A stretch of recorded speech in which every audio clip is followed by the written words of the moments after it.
साथियों जय हिंद। मैं बर्लिन में यहाँ की बड़ी खूबसूरत नदी है उसके ऊपर अपने साथियों के साथ मौजूद हूँ। आप देखें कि हम हिंदुस्तान में अपनी नदी को गंगा मैया, यमुना माता के नाम से बुलाते हैं, परंतु किस तरह से हम उसका शोषण और दोहन करते हैं और जिम्मेदारी केवल सरकारों पर डाल दी जाती हैं।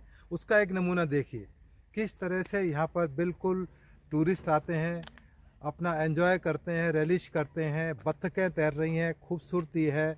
पानी के अंदर यदि छोटी सी मछली भी है, तिनका भी है, वो भी आपको नज़र आएगा। कितना विहंगम दृश्य है, कितना सुंदर दृश्य है। एक तरफ हमारी धार्मिक आस्थाएं जुड़ी हुई हैं नदियों से। सारी नदियों के नाम देवियों के नाम पर हैं। कावेरी है, तृप्ता है, तमाम नदियां हैं, सब देवियों के नाम पर है, नारी रक्षा के नाम पर है। परंतु धार्मिक आस्था ने कितना नुकसान भी हमारी नदियों को पहुंचा है वो भी आप ध्यान से सुने।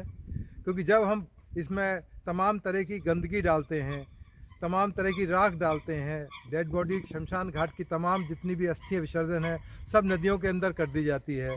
इवन जो फूल हैं, जो फूल चढ़ाए जाते हैं, मालाएं चढ़ाई जाती हैं, पूरे हिंदुस्तान में धर्म की आस्था को देखते हुए चढ़ाई जाती हैं, परंतु उसका नुकसान इन नदियों को उठाना पड़ा है। हमारी गंगा मैया को उठाना पड़ा है, यमुना माता को उठाना पड़ा है। दिल्ली में जिस तरह से विवाद, पूरे हिंदुस्तान में नदियों को लेकर विवाद है, वो जो फूल जाते हैं वो सड़ जाते हैं इसके अंदर, जब नदी के अंदर जाते हैं, और जिससे कि बैक्टीरिया पैदा होते हैं, तो उसका बहुत बड़ा नुकसान मछलियों को और वन्य जो जीव हैं उनको होता है, और नदी दूषित होती चली जाती हैं। तो मेरी रिक्वेस्ट है आप सबसे, केवल इसमें जो रेखा गुप्ता हमारी नवनियुक्त सीएम है उनका ही दोष नहीं, आपका भी इतना ही दोष है। आपको यदि नदियों को साफ़ करना है, गंगा माता को साफ़ करना है, जहाँ एक तरफ सरकार की जिम्मेदारी है, वहाँ आपकी अपनी भी खुद जिम्मेदारी है कि आप उसमें किस तरह से सरकार को सहयोग दें। आप अपनी जिम्मेदारियों से पीछे हटना चाहते हैं और केवल सरकार पर यदि इन चीज़ों को डालेंगे तो ये आने वाले समय के लिए एक बहुत बड़ी नुकसानदेह चीज़ होगी, और केवल सरकार के ऊपर डिपेंड करना ठीक नहीं है। तो इसलिए जितनी भी वाटर बॉडीज़ या नदियाँ हैं उनके लिए हम सचेत रहें। गंदे नाले उनमें डाले जाते हैं। दिल्ली में हालत देखिए, तमाम तरह के केमिकल्स, जिस तरह से बबल्स नज़र आते हैं। इस नदी में देखिए सुंदर बत्तखें तैर रही हैं, क्योंकि बत्तखें वहीं तैरेंगी जहाँ पर पानी स्वच्छ होगा, साफ़ होगा। गंदगी में ये देखें ये बत्तखें तैर रही हैं, कितने खूबसूरत नज़ारे हैं। बुज़ुर्ग लोग यहाँ पर आए हुए हैं, रेस्टोरेंट्स बने हुए हैं नदी के किनारे। क्या हम सोच सकते हैं कि दिल्ली में कभी ऐसा नज़ारा हम देख पाएंगे?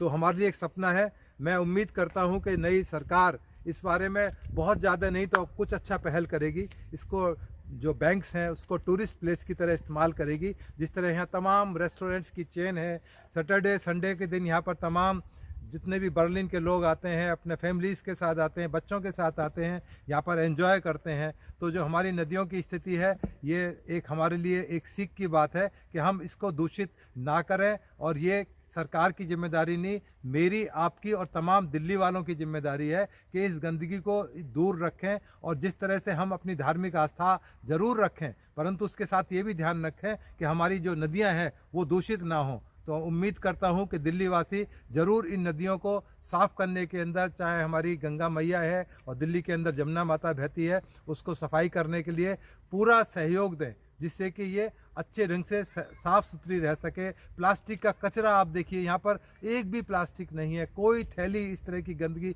कोई नहीं छोड़ के जाता। आप जमुना के तमाम बैंक्स पर जाइए, लोग साबुन से नहा रहे होते हैं, उसका केमिकल जमुना के अंदर बह रहा होता है। तमाम तरह की फैक्ट्रियाँ हैं जो केमिकल्स हैं उसके अंदर छोड़े जा रहे हैं, उन सबको एड्रेस किए जाने की ज़रूरत है। उसमें उन फैक्ट्री मालिकों भी उतनी जिम्मेदारी है जितना सरकार की है। तो हम अपनी जिम्मेदारियों से विमुख नहीं रह सकते, इसलिए दिल्ली वासियों को खुद चाहिए कि सरकार का पूरा सहयोग दें, जिससे कि हमारी यमुना माता स्वच्छ हो सके, और उसके साथ हम इसी तरह का एक टूरिस्ट स्पॉट डेवलप कर पाएँ। एटलीस्ट दिल्ली के साथ साथ जितनी सीमा है उसके साथ हम इस तरह की जो डेवलपमेंट हम कर सकें, जिससे कि हमारे आने वाली पीढ़ी देखे कि हम उनको क्या देकर जा रहे हैं। इन्हीं शब्दों के साथ धन्यवाद।